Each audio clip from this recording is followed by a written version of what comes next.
There's another new LSA type for OSPFv3, and it's a really important LSA type. It is type 8, and it is called the link LSA.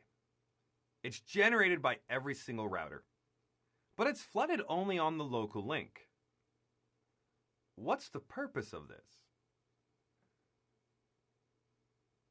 Do you remember how we form neighbor adjacencies? We're going to form neighbor adjacencies with link local addresses. But I also want you to remember that when we were looking at the output of show IPv6 OSPF, we saw an interface ID. Remember that interface ID? Let's take a look at that. Let's go over to R7. Show IPv6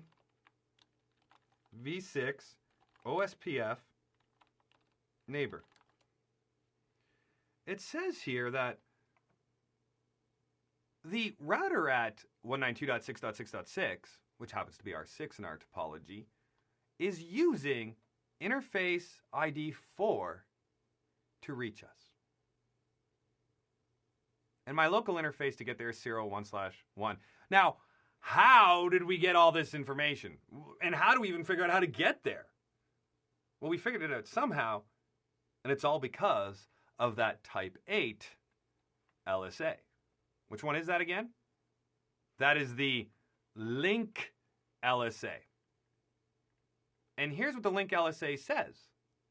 It says, I am so-and-so attached to this particular link. This is my interface ID. This is my link local address. That's how we make that connection now between the neighbor, their link local address, how we get there, our local interface. It's all based on this type 8 LSA that's being generated.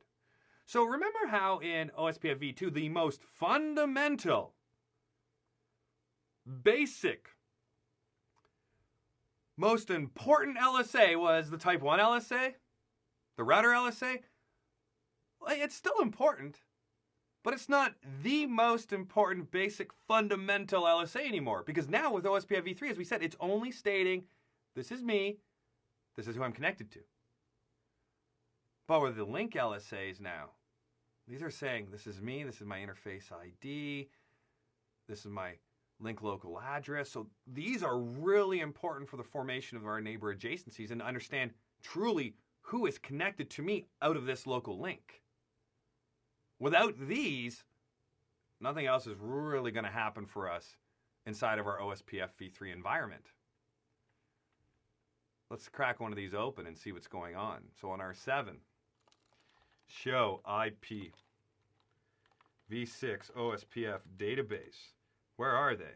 They're listed as type 8s. Type 8s. So let's take a look at the type 8 that is generated by R6. So 192.6.6.6. Let's look at that. Show IPv6 OSPF database link. The advertising router is 192.6.6.6. And what does it say? It says, I am 192.6.6.6. This is the ID of my local interface that I am using to send this LSA out of. This is my interface ID. Or not interface ID, pardon me. This is my interface information, 011. And this is the interface ID. This is my link local address. My router priority for this interface is 1.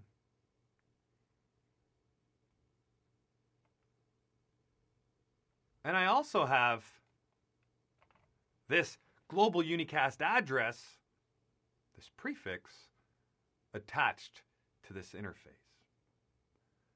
So you see now how these puzzle pieces are being put together? So this is my neighbor. This is their link local address that I'm going to form a neighbor adjacency with. This is the next hop address that we're going to use. There's the interface ID of that interface and the prefix of that specific interface. But I don't get anything else. I don't get anything else from this LSA. Do I learn about other prefixes that R6 knows about? No. I don't learn about those other prefixes until we look at what? That's right. We look at the Type 9 LSA. That Type 9 LSA gives us that additional information that R6 knows about. So these are the prefixes I know about. These are my local interfaces participating, or these are the local interfaces with IPv6 addresses participating in the process. Here you go. That's the Type 9.